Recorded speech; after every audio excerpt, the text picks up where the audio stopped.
Hey guys, this is Matt Beck from FreeSalonEducation.com. I'm here with a haircut for you guys. I know it's been a long time, so I'm excited that I got to do this one. I got inspired looking at a triangular graduation recently, so I wanted to share with you guys this cut that we're about to walk through the step-by-step. This is the finished product. So the difference here is we did sort of a classic graduation to start, but then we shifted it into a little more of a modern feel by adding layering to the top of the haircut, and then quite a few dry haircutting techniques at the end. So we're gonna go through this step by step. I wanted to show you guys the haircut. It looks awesome. I'm really excited about it. So I hope you guys enjoy this.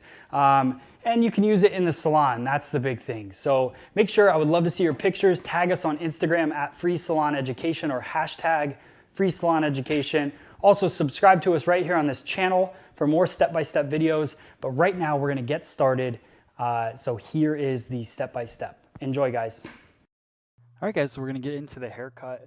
I want to start off the base of the haircut, working about an inch from the hairline with no tension whatsoever, combing the hair straight down, and just using my scissors to draw a nice straight line in the back.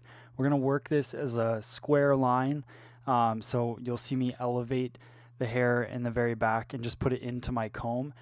This does two things. It makes it easier to do the cut because it's off of the neck, but then it also has a slight over direction and pushes the hair back. You can see it a little better there.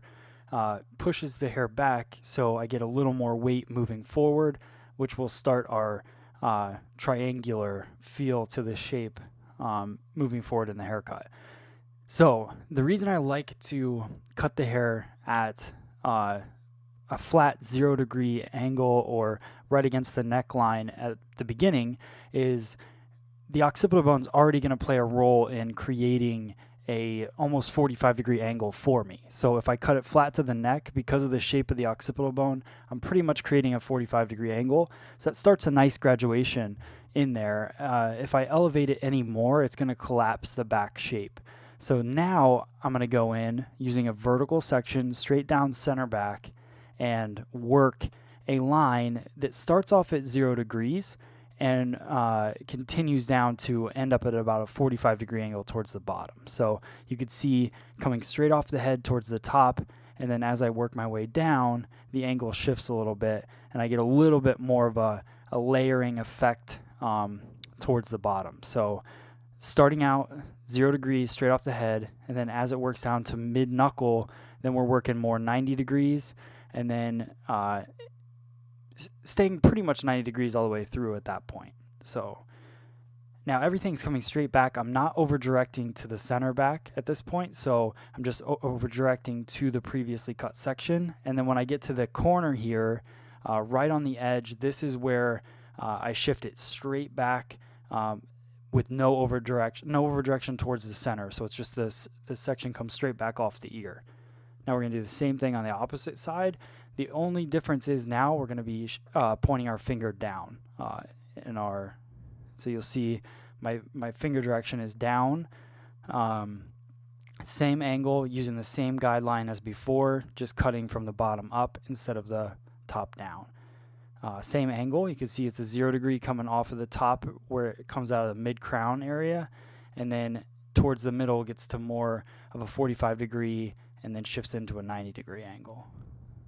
So it's really important. I focus a lot on head shape because a lot of people look at finger angle as the angle that is what the haircut's all about, but I really look at head shape and finger angle, because if you don't know what's going on in the head shape, then your finger angle could be messed up, and you might think you're cutting a 45-degree angle when you're really cutting a 0-degree angle. So just really focus on the head shape. Again, over directing straight back, keeping that same guideline in there. You can see it's got a nice shift of the weight forward. What I like about this, a lot of people when they cut more of an A-line shape or triangular graduation, they over direct too far back, and then they end up with too much weight in the front. So if you use that traveling guide in the back of the head, and then once you get around that corner and more behind the ear, you just over direct everything back to that point, and you won't get so much weight pushed to the front. So we're working parietal ridge down at this point, and I got stationary guide, bringing everything back to right behind the section that was right behind the ear there. So everything directed straight back, real simple. Nice elevation on this. You could elevate it more if they have higher density of hair and you want to remove a little more weight. You could over direct it higher or elevate it higher. But this is a medium density, nice mannequin head, so just straight back, working with that elevation there. So pretty simple.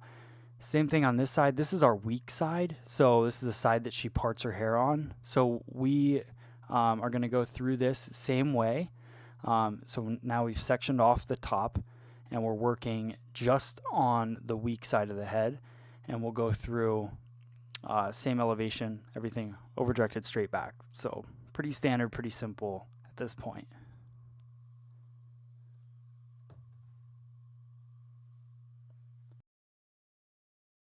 So you'll notice me combing a lot, and I've had comments, we've done hundreds of videos, instructional videos on YouTube, and a lot of people comment about the amount of times that I comb the hair. Well, you can see that I work the base of each parting that I make to get every little hair up there, because if you're just doing a couple combs, you're not going to scoop up all those little tiny hairs, so you're not going to have a consistent haircut. So just make sure that you give it quite a few combs to keep everything very clean and make sure you're consistent. See, I could have went all the way up that section, but I needed to comb it one more time to make sure that my elevation was correct through the whole haircut. So don't rush yourself. Make sure that you go through it clean, and you're going to like your haircuts more, and they're going to turn out better. So that's that side. Now, you can see I measured up those 2 points. There's a short point in the back, and then there's a longer point on the side. Now that I'm matching up, and I'm going to cut using my finger angle, short to long. That's going to allow me to keep that triangular shape, pushing the weight forward. But what I want to do is create some nice short layered pieces in there to give it more of a modern textured feel. If I kept pulling everything, over directing everything back, it would have pushed a ton of weight to the front of the haircut, which would have been fine. But this is going to give it a little bit, like I said, a modern kind of textured feel to the haircut, where they could use some kind of wrought iron or a texture spray and have more fun with the haircut. So you can see I'm cutting, the back is the shortest point to the front being the longest point, keeping that weight moving towards the front, but just removing a lot of the bulk out of the haircut. So we're going to do that all the way through the last section. Now keep in mind, I'm stretching this pretty far at this point, so it's going to drop quite a bit of weight down to the left side of the head. It did remove, you can see some nice layers in there. We're going to use our Bricato gel. Hold on, it's got a really great hold to the haircut, and we're going to blow this dry. So what I want to share with you guys is what I noticed as we blew out this haircut. You can see how the layers kind of move throughout the haircut. So what I want to do is go in after I iron the hair and just remove some of the bulk from the very front. That was really the only thing with this haircut. Depending on the density of the hair, you're going to want to go in to the very front of the haircut and remove some bulk. So we're going to go through some point cutting, taking sections pretty much exactly the same as I just did wet. So we're looking at the wet relationship and the dry relationship. This is, I did cut those strong lines in there, so now I'm just going in and breaking them up using the tip of my scissor. This is the Mizutani DB20 scissor, one of my favorites for precision cutting and dry cutting. And I'm just going through and lightening up the lines. Now we're going to move into the back. The back, I just like to use the tip of the scissor. Still, again, it's the DB20 scissor. And just working through using the tip. The reason you don't want to go in sideways with the scissor and cut that line in the back is because no matter how sharp your scissor is, you're going to still push the hair. So if you use the tip, you don't push the hair, you get a nice strong line in the back. So working that through. The thing I like about the DB20 scissor too, you can see the ball bearing. It's actually got a ball bearing screw to it. So it's got a nice smooth open and close to the scissor. Now we're going to go in with the tease cutting technique. This, I'm just pinching the hair. So I comb a vertical section or a vertical parting in the hair, and then I elevate with my hand depending on, again, the density, but I'm going to elevate straight out pretty much on this, and I'm going to go in half closing my scissor and just working in the texture to the haircut. This is on the weak side, guys, so really what you noticed before, I didn't add any layering to the weak side really, so I was just over directing everything back. So there's a little extra weight in the weak side, and I don't mind that. And a lot of times with the weak side, what I'll do is I'll leave some of that weight and then blow it dry and see how the weight looks on both sides of the haircut and how it matches up. And then I can go in and customize the weaker side of the haircut, because if you layer the weak side too much, then you're going to have, your client's going to have challenges styling it, and the haircut's just not going to look super balanced. So that's just a personal preference of mine. Other people might do it differently, but that's how I like to do it. So more tease cutting, just going through. I love this technique because first off, you're just pinching little pieces that you see that you want to add a little bit more movement to, and you can do it as much or as little as you want by the amount of hair that you pick up. So that's pretty much it on that. Again, it's going in, half closing the scissor. Don't close all the way, but you are cutting.